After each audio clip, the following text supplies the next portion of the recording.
സുഹൃത്തുക്കളെ, നിങ്ങളെല്ലാവരും ഗൂഗിൾ പേ ഉപയോഗിക്കുന്നതല്ലേ? ഗൂഗിൾ പേയിൽ ഒരു 8ന്റെ പണി വന്നിരിക്കുന്നു. എന്ന് വെച്ചാൽ സ്കാം. എല്ലാവരും ക്യാഷ് ട്രാൻസ്ഫർ ചെയ്യുന്ന ആളുകളാണല്ലോ. ഇപ്പൊ പോക്കറ്റ് മണി പറഞ്ഞ ഒരു ഓപ്ഷൻ വന്നിട്ട് ഗൂഗിൾ പേ ഓപ്പൺ ആക്കി നിങ്ങൾക്ക് കാണാൻ പറ്റും.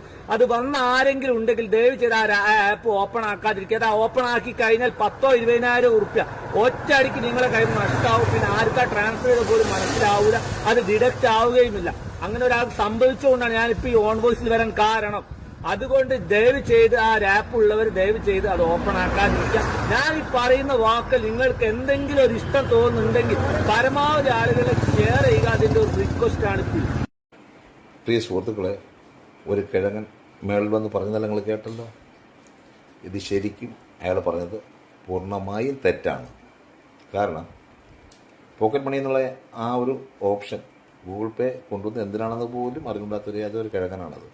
കാരണം ഗൂഗിൾ പേ എന്നുള്ള ഓപ്ഷൻ ശരിക്കും നമുക്ക് ഏറ്റവും വേണ്ടപ്പെട്ട ഒരാൾക്ക് നമ്മളുടെ അനുവാദത്തോടു കൂടി നമ്മുടെ ഗൂഗിൾ പേ നമ്മൾ ഫിക്സ് ചെയ്യുന്ന എമൗണ്ട് ട്രാൻസാക്ട് ചെയ്ത് അവർക്ക് ഉപയോഗിക്കാനായിട്ട് കൊടുക്കുന്ന ഒരു പെർമിഷൻ മാത്രമാണത്. ശരിക്കും നമ്മുടെ കൊച്ചുമക്കൾക്ക്, കാരണം മേജറായി കഴിഞ്ഞാൽ ഗൂഗിൾ പേ അക്കൗണ്ട് കൊച്ചുമക്കൾക്ക് ഉപയോഗിക്കാൻ പറ്റത്തുള്ളൂ.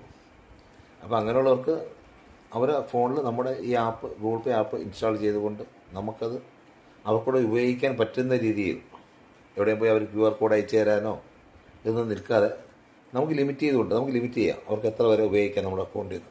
അതിനുള്ള ഒരു ഓപ്ഷൻ കൊടുത്തുള്ള ആപ്പ് മാത്രമാണത്. അത് അറിഞ്ഞൂടെ അത് ഏതോ ഒരു കിഴങ്ങ അത് ഓപ്പൺ ചെയ്ത് നോക്കിയിട്ട് ആരൊക്കെയോ അക്കൗണ്ട് അതിൽ ആഡ് ചെയ്തു, അവർക്ക് പൈസ പോയിരിക്കാം, ശരിയായിരിക്കാം. പക്ഷേ ശരിക്കും എൻ്റെ യൂസേജ് അതാണ്. അതൊരു വ്യാജ ആപ്പല്ല. ദൈവം ഇതേപോലെ കിഴങ്ങന്മാർ പറഞ്ഞത് വിശ്വസിക്കാതിരിക്കുക. Okay, thank you.